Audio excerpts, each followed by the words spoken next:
یہاں جتنا جتنا رات اپنا تاریک دامن سمیٹی جاتی ہے، اسی قدر اہل بیت رسالت کا یہ مختصر قافلہ تیزی کے ساتھ مکہ معظمہ جانے والی راہ پر بڑھتا چلا جاتا ہے، حتیٰ کہ صبح ہوتے ہوتے امام علی مقام مدینہ طیبہ سے دور نکل گئے اور منزل طے کرتے ہوئے مکہ معظمہ میں داخل ہو گئے۔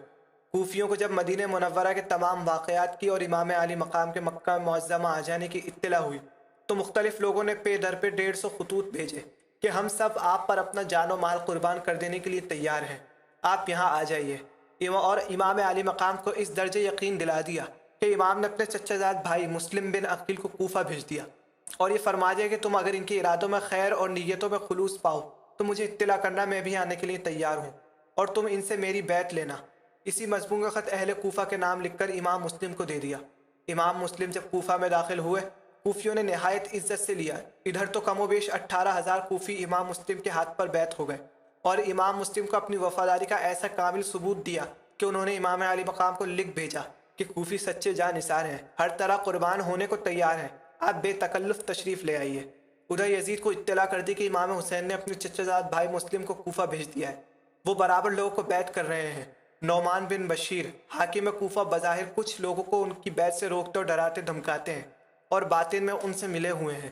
چنانچہ یزید پلید نے فوراً بدنہاد ابن زیاد کو، جو ان دنوں حاکم بصرہ تھا، کوفہ کا حاکم بنا کر بھیجا اور حضرت نعمان بن بشیر رضی اللہ تعالیٰ عنہ کو معزول کر دیا۔ اس نے کوفہ میں آ کے دیکھا کہ امام مسلم کے ساتھ ایک بڑی جماعت ہے۔ اس نے اپنی عیاری سے بعض عمرائے کوفہ کو روپیہ دے کر اور بعض کو ڈرا دھمکا کر اپنا ہم خیال بنا لیا۔ اب امام مسلم کا کوئی مددگار نہ رہا، ناچار آپ نے ایک مکان میں پناہ لی۔ کوفیوں کے غول امام مسلم پر حملہ کرتے، مگر وہ خدا کا شیر اور شیر خدا کا بھتیجا، وہ شجاعت کے جوہر دکھاتا کہ کوفیوں کے چھکے چھوٹ جاتے۔ آخر کار لڑتے لڑتے گرفتار ہو گئے، ابن زیاد کے پاس پہنچا دیے گئے۔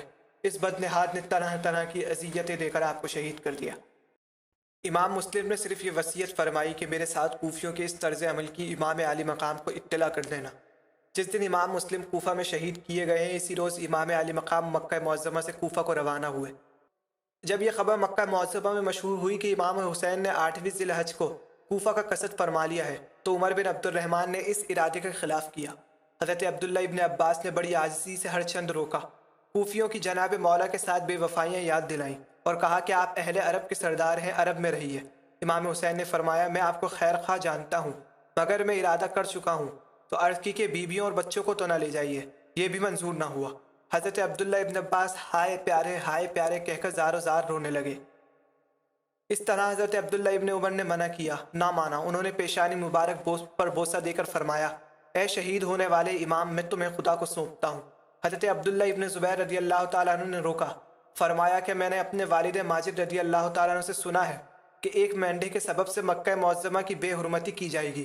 میں پسند نہیں کرتا کہ وہ مینڈھا میں بنوں، اپنے دنیا سے گزر